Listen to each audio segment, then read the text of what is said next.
شجاع پورے ملک کی طرح آج شجاع میں بھی ولادت رسول صلی اللہ علیہ وسلم کی خوشی میں جشن عید میلاد النبی کے جلوس نکالے گئے۔ سب سے بڑا جلوس نوری جامع مسجد سے مولانا ارشاد اظہری، مولانا حسیب اظہری، شیخ الباری، سلیم شاد، عاشق قادری، رانا طفیل ایڈووکیٹ کی قیادت میں روانہ ہوا۔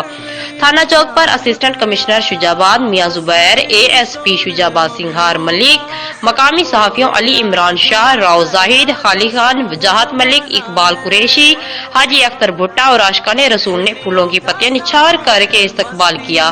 شرکا سارے راستے درود شریف کا ورد بآواز بلند کرتے رہے۔ دوسرا جلوس راجہ رام میں مدرسہ انوار مصطفیٰ سے مولانا حافظ غلام مصطفیٰ سعیدی، شوکت علی غوری، میاں ایاز بودلہ، قاسم زاہد، حافظ اکرم میو، شوکت خان جویا، اظہر خان جویا، مقبول رحمانی، پیر رزاق شاہ گیلانی صاحب، رانا اسلم رانا مختار احمد ایڈووکیٹ کی قیادت میں نکالا گیا، جو لیاقت چوک پر اختتام پذیر ہوا۔ علماء کرام اور سیاسی اور سماجی شخصیات نے اپنے خطاب میں حضور اکرم صلی اللہ علیہ وآلہ وسلم کی ولادت باسعادت اور آپ کی زندگی پر روشنی ڈالی۔